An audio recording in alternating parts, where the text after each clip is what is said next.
Okay, it's a pleasure. Well, it's a great pleasure for me to have a chance to talk to you.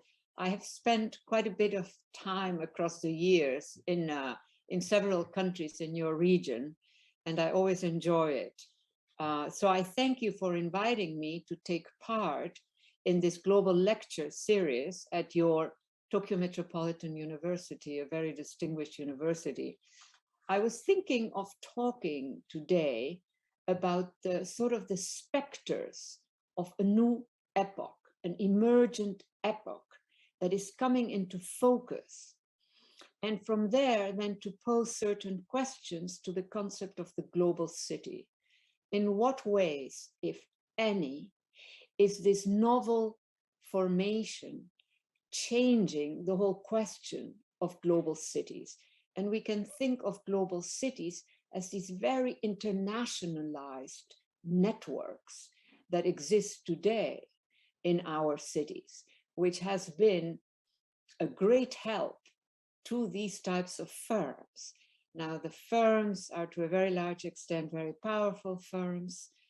They don't need much help, so to speak. So for these firms, it is just an opening up really of the world now. 20 years ago, it was the location. Today, it is, all kinds of places in the world. And in there, for me, also hangs in. Now, I'm an academic, I am not a lawyer, etc. So I have my own way of talking and thinking about this. But in a way, I think that we're sort of seeing the specters of a new epoch that is coming into focus. And from that sort of zone, if you want, I want to pose certain questions to the concept of the global city, the concept that I developed, 20 or 30 years ago, which is still very powerful. And 20 and 30 years ago is when there was this emerging new condition, which was cities rather than countries becoming the main actors in the global economy. That is really what that was about. It was the rise of the global city, not simply the city. Now, these are all complex systems, and complex systems contain challenges. And those challenges are not always easy to analyze correctly. It is very easy to get it a bit wrong. Now, and the other aspect that I want to focus on, that when systems begin to fall into decay, and I must say that in our epoch, 30 years ago, we started talking about the global city. The question then is, today, what is the global city? Is the global city still a live animal that can generate the excitement and the attractions, if you want, that it had when it first started 30 years ago, even more sometimes less? And it seems to me that there is something about major cities that has, if anything, become even more important. Rather than losing ground, I would say that these global cities today concentrate kinds of power that they mostly did not have in the past, let's say 30 years ago or something like that. So there is a kind of tension globally between these major cities where everything is really happening and developing and experimenting, and national governments. National governments still play a very important role, but they have lost ground because the emergent conditions of the last 20, even 30 years have gone not towards securing, if you want, these large countries with huge surfaces, or little countries. They have gone rather to certain systemic conditions where all kinds of stuff can happen. And that today is cities, especially major cities. The top level firms need a set of, they need access to a broad set of cities, not just 2 or 3 major cities. And that is another difference with what it was 30 years ago, when you had just a few cities absolutely dominant. They were the queens of the domain. Not today. Today, what the big companies, what the big operations need is a multiplicity of diverse types of cities. They don't need just one major city with its particular capabilities. No, they need a whole variety of cities across the world, from cities in Japan to cities in New York, and so many other countries, clearly. So that to me is a very important point that signals also the enormous capabilities that can be concentrated in cities rather than in national domains. National domains are beginning to suffer from the growing poverty that we're seeing, the growing number of people who cannot get jobs in major cities anymore. So there is a kind of serious, I would argue, decay when it comes to countries, which the cities, especially the leading cities, have sort of managed to avoid, because we see a whole concentration of new types of capabilities being developed in cities, not in national, the domain of a national country, which can be a huge domain or a little domain. So I think that in many ways, this has taken us by surprise. There was something when the global city emerges, it really goes back 30 years and more, that it was like a kind of a revolution. Wow, these cities are the major actors. We thought that sooner or later, it would go back to major countries and that the countries would be the stars. That hasn't quite happened. And that is something that is an invitation for us to think. Now, I think that a well-run city is a very valuable entity for everybody, for the rich, for the middle classes, and also for the poor. But, and this is to me a major issue that we are not addressing, that is, etc., but we need to build new cities. We cannot continue to simply expand our cities, where the workers who are the poorest workers have to travel 2 or 3 hours in bad buses, slow buses, to get to their jobs. That is an abuse. The elites or the middle classes that live very well in major cities often forget that there is a whole other domain that is also part of these cities, but at the edges of the cities, where we have workers that give their best, that never sleep enough, that never have enough money to cover all the costs of having a family, etc. And that is the big negative, I would say, when it comes to these major cities. I'm hoping that it's sort of being clear what I'm trying to say. Now, one way of thinking about all of this is that this brings up a sort of ambiguity, something ambiguous, an ambiguity that is not comfortable for, let's say, for instance, the average household that is modest. So this is a fatal flaw, I would say, in our major cities. Our major cities do not gain from having workers who have to travel 2 hours, who always arrive very tired, who never sleep enough. And this is now a major issue, where some of the major firms have understood that it doesn't make any sense to have these workers come to work half dead of tiredness, of never sleeping enough, etc. So this for me is now a major subject that we need to address. There are going to be poor countries where it might be more difficult, but we also have a lot of very rich countries, cities, especially cities, that can enable those workers, that can establish modalities where they get to sleep enough so that they stop dying at too early an age, so that they stop being always feeling not well. You know, these human issues have to be brought in all the discussions about our intelligentsias, about our innovations, about all of that kind of stuff. We cannot forget to what extent all of these grand things depend also on some of the rather poor workers in our cities.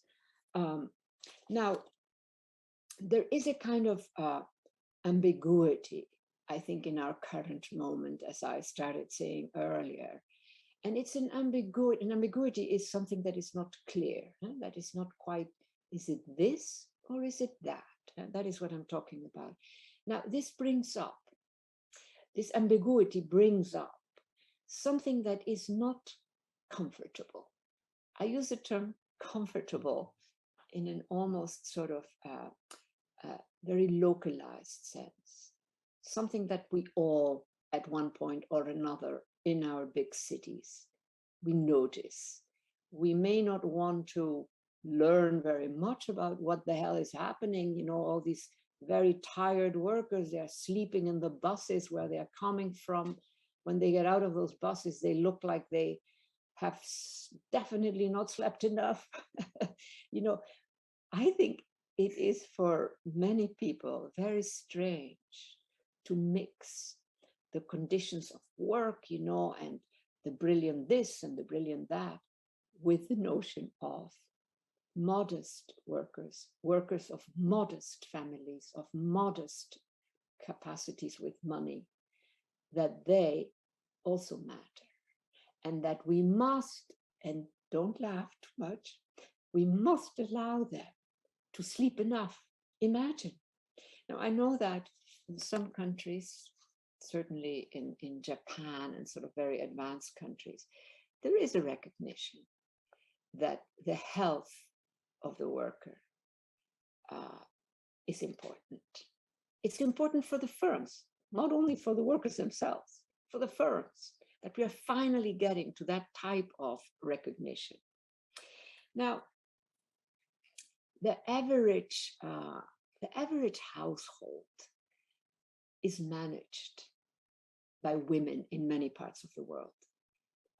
I know that cities like countries like Japan have far more equality and generosity in the system. But in many of the cities of the West and of the global South, we have a lot of workers who are not well handled, who are absolutely exploited. You know, it's a very serious condition.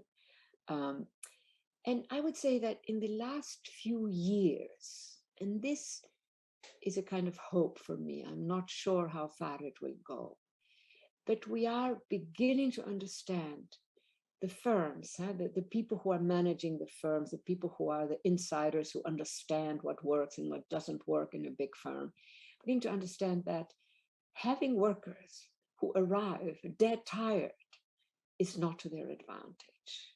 And this notion, you know, of enabling, it's in the United States, for instance, there is enormous resistance to that because it is immediately thought as something, here are these workers abusing us. They just want to sleep a bit because whatever. No, it isn't that way. Really, it has to be considered very seriously. Now, here are another 2 or 3 elements that I would like to address. So one is this notion I already alluded to of a specter of a new epoch. We are entering a new epoch.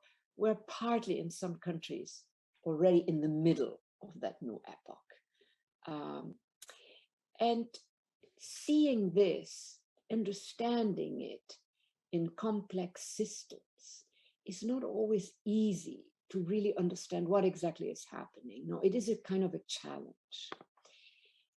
And this is especially the case if the systems are a bit in decay, because then you are neither here nor there. Now, I would say that in many countries, more advanced, frankly, than the Americas, so in the East, your country, there is a real there's a level of intelligence and a level of seriousness that we don't quite see in New York, or in sort of these major cities that have a lot of rich and a lot of poor. And so, and what we're also, of course, seeing that also hangs in there is that there are systems that we have used for many years that are now in decay. Now, a country like Japan will immediately be fixing, taking out, replacing, etc. A country or a place like a city like New York City, for instance, to mention a major city, but quite a few of the cities in the Americas, whether that is in Brazil or whether that is wherever, also there, that is very important. There is not much concern about how to treat the workers.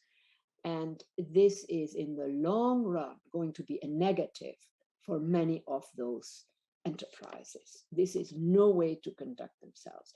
So one has a sense in the United States with certain major entities that a kind of decay has set in. And I think that in the East, it has been far more seriously addressed. And so you have not the sense of decay, but the opposite, the sense of growth, the sense of innovations, the sense of all kinds of interesting stuff, a kind of new vanguard in terms of very advanced systems is now in play in the East in a way that it is not as strong, I would say, in a country like the United States, which at one point was a leader in these innovations, in these new, very complex systems. So one again, I repeat, one way of thinking about it, that what we are also living through is a kind of specter of a new type of epoch that is slowly coming into focus. Every city is a complex system. So what I'm saying is that in bits and pieces, something is growing that is actually marking a decay, not an innovation, not positive growth, a decay. In many ways, in a major city, that decay is going to move rather slowly. It is not going to move very fast. It's going to move rather slowly. That gives the leaderships and really all constituents, all the people who live in these cities, a chance to alert, because the decay is going to be happening in very specific places. It will not be visible to everybody, etc., etc. So if you have areas in a city where the people who live there are deciding, okay, something here is not going right, we have to, alert the government or whatever of this country that something is not going well, and that is now an emergent condition, that the people themselves are beginning to feel or understand that they have to make decisions, that they have knowledge that the systems that are meant to have the knowledge don't have, because these cities can be huge, because really having knowledge about all these different entities in a major city, it's almost impossible.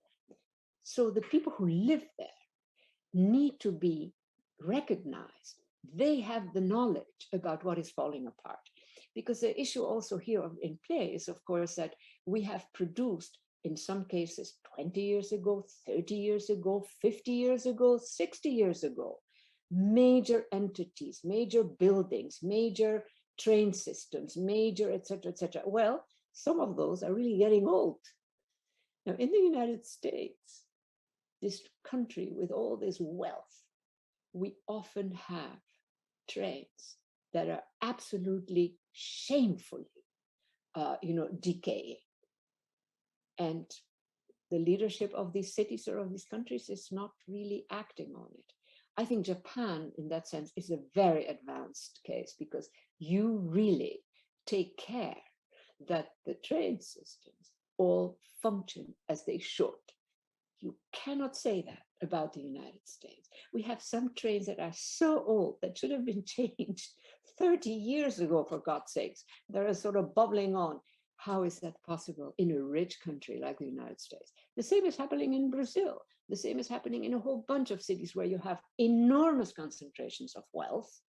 And at the same time, you have an indifference towards really protecting the infrastructure. So again, I think that your country has been a vanguard country in terms of securing that all your systems function properly.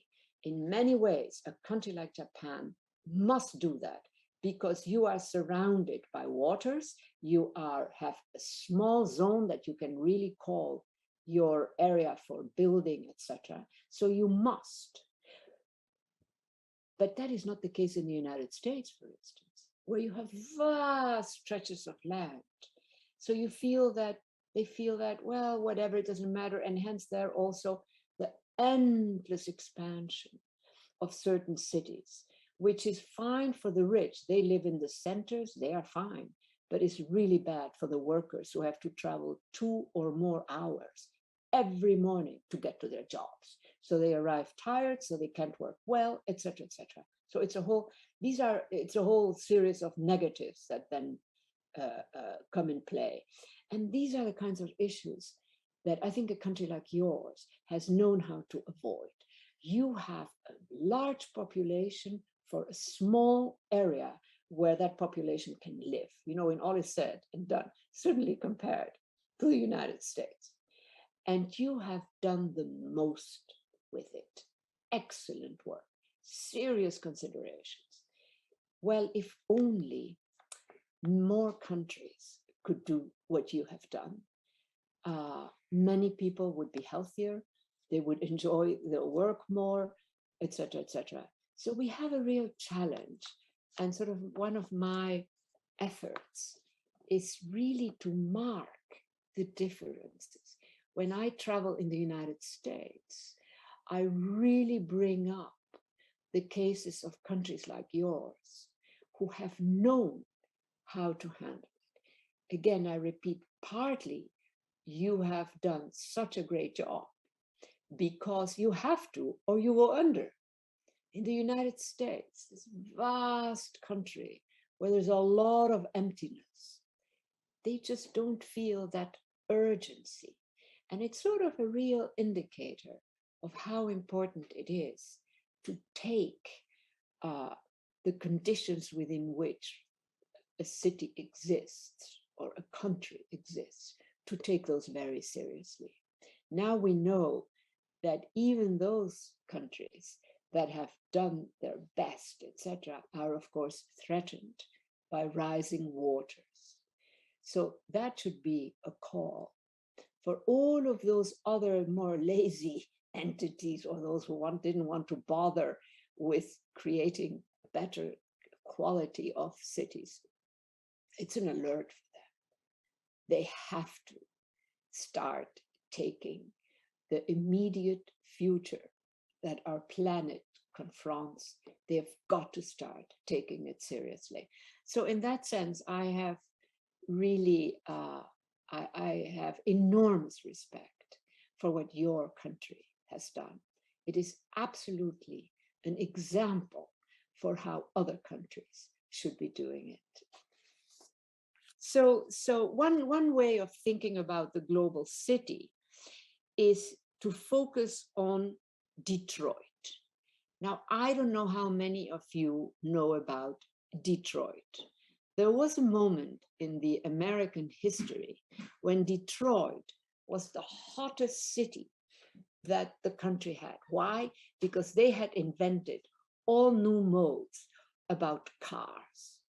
Now, Detroit today it's again recovered a bit, but for the longest time, Detroit was seen as a city that had lost it all, as a city that was impoverished. After that massive effort to develop all of these types of cars, other parts of the country, other parts in the world also began to have these massive developments. So at that point, Detroit becomes one of the poorest cities in the United States. Why? Because it had only one knowledge zone, making cars. And that happened also to other cities, and maybe some of your cities had that same experience. I don't know that. But the issue was that those cities that had become the hot points in order to develop these new modes of building cars, then they were stuck with that because our histories move on, new innovations are made, etc., etc. So in that sense, Detroit went from being the queen of the domain. That is where the knowledge was about cars, making cars in this huge country that is the United States. At the point when it really takes off, Detroit is sort of half dead. And that was sort of a tragic understanding of how a city that had been the center of innovations suddenly becomes one of the sort of, not the poorest, but still a very poor and decaying city. Now, the United States is a very particular country because, for one thing, well, for many things, but the one thing that I want to emphasize is that it is a huge country and the population is not particularly big. It's the opposite from your country. You have a huge population in a country that is not enormous, but you have managed to make that work. So this question of Detroit, for a while there, the most important city in the United States, suddenly, not suddenly, but gradually becomes a forgotten city, a city that has a lot of empty spaces precisely because it had been this extraordinary city. And so the decay that represented was, I think, almost terrifying to people. It was like, no, we do not want to go live in Detroit. So that shows us a capacity that a city can have to go from being the star, so to speak, to absolute decay. In the meantime, Detroit has recovered, but it was a very long and painful trip. I don't know if I would be very curious to know if in your country, you also have had that, that a city that time one, many years ago in this case, was absolutely the star, because that is where the new innovations of cars and whatever is related to the making of cars were taking place. And then suddenly it just sort of not so suddenly, gradually, it falls into profound decay. And yes, it is recovering a bit, but it will never again be what it once was. On the other hand, you have cities like New York City, where that has not quite happened. The question that I have for a city like New York is, could it also happen in New York City, the most powerful, the most blah, blah? Yes, it can. And then the question and the challenge is, what is it that enables a city to have all kinds of people, all kinds of entities, and all kinds of sectors that are innovating sectors and that can make a go at it, as they say in English, in that particular city? And forever we see that there are some cities that manage that and other cities that simply don't manage it. Now, it's not necessarily that the cities are at fault. It is also the preferences, of course, of people. So some cities have better reputations, are more attractive, are in the right place for whatever, etc., and that other cities don't have that. It's very difficult. Now, it's true that the United States is a very big country. It's far too big, really, for a country. It should be several countries, probably. But that is sort of one of the issues that that really marked some parts of the United States, like Detroit. And Detroit never fully regained the real attractiveness that it had, way back when, before the whole auto bit happened, when it was like a place that could mix all kinds of things. Now, the other interesting question, and this is the idea that my son and me, when we work together, Hillary Cook Sassen, etc., are working on, etc., is this notion, will finance leave the global city? That's an interesting question. I thought this would be a bit too much, for your, after all. So what, for you, but for us, of course, a major event. What if finance gives up on the global city, on New York and all the other major cities? So these are sort of the forever active elements that a working city, a city that, is really a space where many things happen, confronts.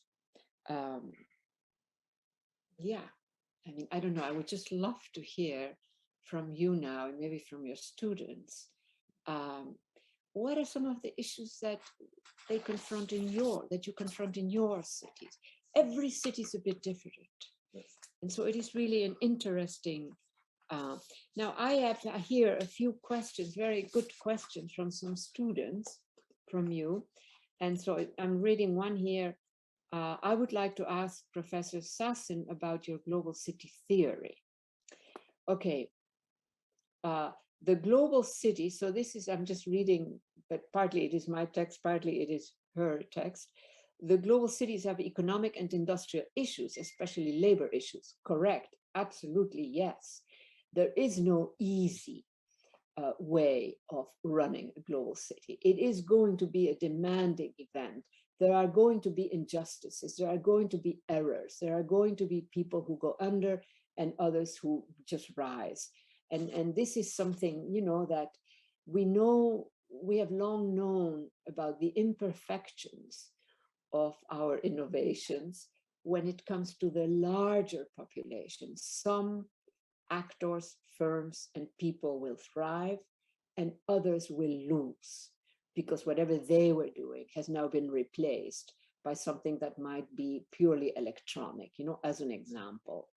I suppose also that, here is some question from somebody also. I suppose as the economy has progressed, more and more companies rush to make a profit and then require workers with much worse work conditions. This would make a comparatively weaker group of laborers go into a harsh social situation. And that is in a way what we have seen rising, this notion that a comparatively weaker group of laborers go into a harsh social situation. This is something that 30 years ago, we would not have thought, but today we know that everything is a curve and the curves are very sharp. So growth stabilizes, everything fine, more or less, and then comes the decay. Question, is this something that where the Americas are particularly, how should I say it, good at this kind of negative mode? I think there is something about the Americas, which is, after all, let's say, a far younger industry, etc., than you in Japan, which is a very, you have been at it for a very long time. Does that make a difference? Does the fact of having a long history that cuts across epochs, that crosses also the variety of mixes of how we build a city, protect a city, or do not protect a city, are those issues also in play? These are questions that we can really begin to ask ourselves, because we have now had enough epochs, if you want, that we can begin to compare how Japan does it, for instance, and how does New York City do it, or the whole of the United States, really. So these are all issues, where we have to handle with a certain kind of care, but it is an interesting question. And we have a new young generation that is quite engaged by these types of issues, and that will potentially also learn how to protect our cities, because many of our cities are falling apart. So they need to be either eliminated or they need to be refurbished, etc., etc. So we are confronting in different parts of the world. Really, it is really different across the world, but in some countries, the best years lie in the past and the city is decaying. Detroit was an excellent example. Detroit went from being a star to a deep decay. Now Detroit has again risen, but it will never again be the star that it was in that earlier epoch, when it was the center for the making of cars. So I would say, ask your students, your colleagues, are there such conditions in your country? I know that there are, but it's a question also of thinking about that, just bringing in that question in our heads. Yes. Well, if finance leaves, if finance left, like the car makers left. If high finance left New York City, the way, or Tokyo, the way that the car makers, left Detroit, where would we be? Maybe not big difference, maybe yes, but these unexpected transformations, these rises of certain elements that are seen as positive and important to have, the decay of others, that is part of how really across the epochs we humans have handled our conditions, whether that be firms, families, medical aspects. We are highly imperfect. Some countries have done very, very well, but never for everybody. Just very difficult, but some countries have done very well. Other countries, not so. I would say that the United States, not so well. Your country, much better. So these are sort of critical elements that we can think about, that we can study, and that we can also, in a way, avoid the negatives a bit more by learning from those negatives, rather than by just saying, oh, it's bad, gone. No. What went wrong in Detroit? Detroit, that was the queen of the car makers. And then it goes kaput in an extraordinary way. Now it is recovering again. Well, I'm going to just read the questions that you asked from me, and I'll try to answer them, and I hope that it works for you. So the first question you ask is which cities I am currently focusing on. And you are also asking me to say why I focus on these cities. I really like your questions, let me say that. I'm currently focusing, which is also what I have done mostly, on large cities. Cities that can alter the conditions of a country, the decisions to go to war or not to go to war. So I am talking here about an extreme at one end, that cities, these major cities, can confront very complex conditions.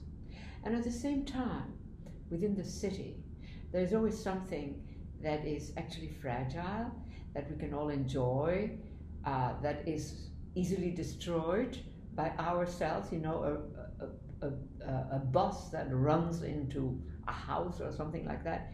So, the big ironies and the little ironies.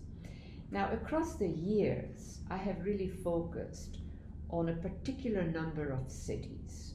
When I started this work many years ago, there were 3 cities that I selected as indicators for larger issues and conditions. These 3 cities were Tokyo. Tokyo mattered a lot to me at that time. London and New York. And they continue to be a core element in my work. It might also be of interest to you that I dedicated this book to a Japanese entity called Suzuki Jasue and the Coalition for the Homeless of Tokyo. At that point, let me say, many people outside your country were sure that there were no really poor, miserable, and without really housing people in Tokyo.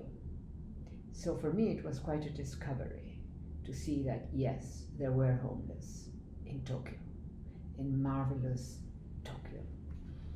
Now, number 2, sort of a second element.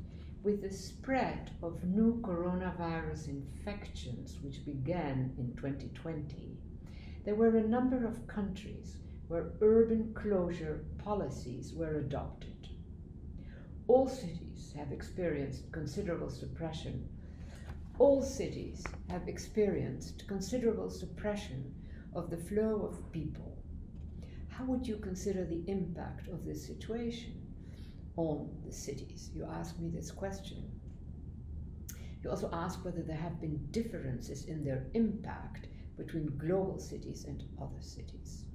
Let me start by this last point. Yes, global cities definitely exist in a domain, if you want. This is really bad. My nose is just killing me. You'll have to cut that out. Is that possible or not? All cities have experienced considerable suppression of the flow of people. And you ask how I would consider the impact of this situation on the cities. You ask also if there have been differences in their impact between global cities and other cities. Let me start by answering that second question, which is in a way easier. Yes, there definitely are differences between what are global cities, major cities that are functioning in the international system, and the typical city, which is more sort of, it sticks in some particular place or world, and it's just different from the major cities. Now, and furthermore, just continuing my answer onto your questions, there have indeed been diverse ways in which cities responded to what was an emergent condition. Really, we have to remember that something different was emergent at that time. So an emergent condition that took many people, entities, firms by surprise. By now, a whole range of cities are addressing the issue with far more efforts, a recognition that this was becoming a very serious condition. In other words, cities emerged as very powerful actors in a way they had not quite been seen as such, in like 20 years ago or even older times. What stands out, nonetheless, is the enormous variety of engagements. Some countries handled it with formidable measures, taking it all very seriously, understanding that the risks might be far more dangerous than many countries understood. And other countries were indeed too casual in their understanding of the emergent crises. So this is a very particular historical moment, if you want. In Japan, discussions about relocating the capital from Tokyo began to occur in the 1990s. Many of you probably know that. Many of the very young people have not sort of understood that. In the 2000s, policies were adopted to relocate government functions and corporate centers to the provinces. And decentralization is one trend that continues to exist today. And I think it's actually a very good move. instead of what we see in some countries in the West, where everything gets concentrated in the major city. That is not the way to go. It's much better to have a far more distributed set of conditions. I think it will be I think it will be effective in terms of spreading the risk of natural disasters, to have a broader spectrum within your major cities rather than just one major city. I do not think that it will necessarily, this whole situation of natural disasters, etc. I do not think it will lead to the development of necessarily all of these types of cities. In the United States, for instance, I think there is a history of dividing administrative and economic functions to some extent between Washington, D.C. and New York. And you probably have the equivalent, though perhaps more subdued. Now, in the case of the United States, one question that immediately always jumps up is that, was it the growth, if you want, of New York City that brought most of the attention to that city, rather than to a larger set of cities and also of just regions? Now, in the United States, it is still a bit more casual, and powerful actors, in fact, can make demands that municipalities will often accept because they cannot fight power.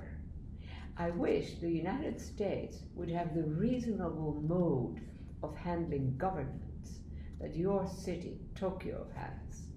Furthermore, powerful actors can make all sorts of claims, whereas poor actors have very little standing to make their claims, even when it is urgent. So I think this is a very important issue, how far can cities, the people who work in the city, how far can they make claims, etc.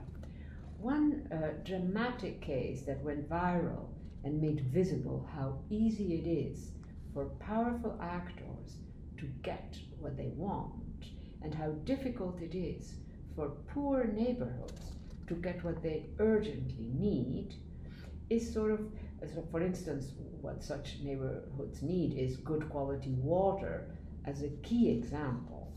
At some point, the lack of certain conditions in more modest situations became a scandal of its own kind, because of this neglect, if you want, and not addressing some of the needs that many of these cities have, especially also perhaps when they were smaller cities. But at the same time, in your case, these entities are often not long-lasting, and powerful actors can make claims that the poor cannot make. So you can have a situation where powerful actors are actually making a big difference, but at the same time, the lower income neighborhoods, etc., are actually forgotten. So yes, you have a kind of duality. One sector does very well, the other sector is a bit neglected. Now, another point. Innovations in digital and network technologies are establishing new tools in urban management and information transfer. I think we're all familiar with that by now. While these technologies contribute to the maintenance and development of governments and the economies involved, I think that they're also creating new issues, such as disparities, differences in the amount of information held and information ethics. These have emerged now as very important points. I repeat, the question of what is all the information that a city government has, for instance, and what are the questions of the ethical aspect. These are, on some level, one could say, novel interventions, especially the ethical part. And so one question that I immediately have, and I want to ask you to think about, is how would you analyze the risks that cities face due to digitalization? One question. Another question. How do you think digital technology should be used? Because we certainly don't want to abuse it. We want to use it, and that is different from abusing it. Now, this is indeed a problematic condition. If we take the case of New York City, for example, we see enormous differences within that city when it comes to the quality of construction, of water systems, of bus services, of trains, and so much more. How is this possible in a city with so much wealth to have these enormous diversities? If you go to a country like the Netherlands, Holland, or Germany, a city in Germany, you will not see this, what you see, for instance, in the United States. But in the United States, with all its wealth, you see a lot of that. And that is also something that is sort of a negative, and it shouldn't be that way. It always strikes me how in the United States we have often overlooked too many things and allowed too many entities to sort of emerge in one way or another. One actor that has enabled the rise of the rich and the death of the poor is the massive difference between poor and rich areas of a city. And that is a battle that I think needs to be fought so that we really minimize some of these conditions. Now, one question that you ask, that is from my perspective, what characteristics do I think that Tokyo has today? You also ask, how should Tokyo change to maintain and improve its international competitiveness? Now, elements of an answer, because these are also live animals, things keep changing, you keep adding elements, etc., etc. I tend to think of Tokyo as a formidable city, a city that has managed to make life reasonable for a very large share of its inhabitants. That is a major achievement in a major city like your city. And I only wish that in the United States we had more of that. We have not been as good as you have been in your country. Now, a huge population in your country and a smallish country, your country, that is a challenge. That is a major challenge.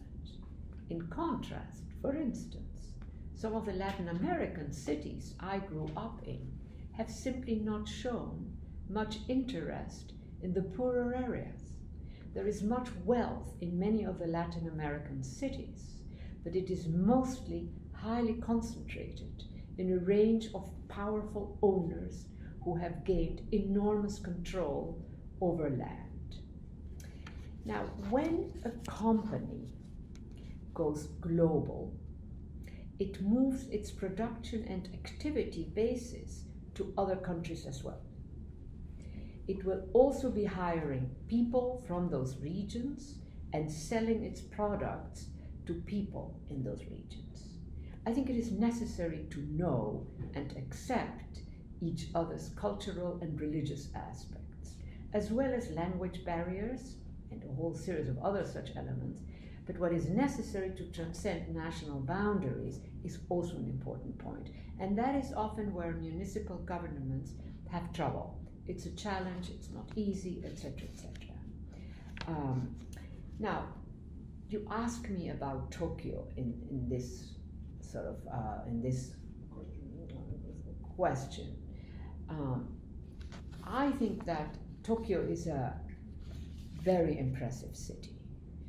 You had to do it best. It's like the Dutch. The Dutch also, small land, half of it below water level, So Tokyo is a city that had to work almost perfectly, or it could not survive easily. So to me, this is always very impressive, and the technologies that you have developed in your country are really extraordinary. It's very, very impressive. Now, my understanding of the current period in much of the world is that the enterprises that are doing well are overwhelmingly powerful actors. They have gained more and more power across the years. But modest operations are struggling. Yes, there are exceptions where modest enterprises succeed at gaining more and more while others are sinking. In some ways, this is familiar and not an exception. Yet, I would argue that this has become more and more extreme over the last 20 or more years. A big question is whether government entities might be able to generate a fairer distribution of gains. Now, let me say that in my reading of the whole diversity of major cities, I think that you, in Tokyo and in some of your other cities, have really done well. You have developed very advanced systems that is very, very impressive. And you have sort of, if you want, really enabled the rise of major cities. And basically, one has this sense, you know, I can't judge the whole, everything in there, but one has the sense that mostly everything functions in your cities. One cannot say that about New York City, for instance.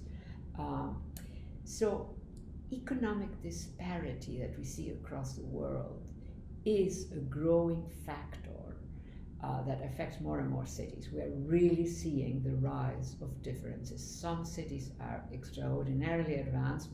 Your city is one example, and others are not. Latin America, for instance, is forever a bit in trouble. Much in the United States, it's almost like some actors in the United States resist bringing in novel, really advanced systems. It costs too much, whatever. There's always something. Now, it seems to me that when I think about what are the areas in the world that are the most extreme, that are the ones that are in real trouble, it's definitely not Japan. It is more the United States and Latin America. In my reading, these two areas are among the most extreme when it comes to the concentration of wealth. In contrast, for instance, most cities in Europe are far more similar and more enabled, even if small and modest. I want to conclude by saying I congratulate you to how you have achieved so much in a situation where you had to develop very complex systems to make it all work. So I say congratulations to you, Tokyo. Thank you.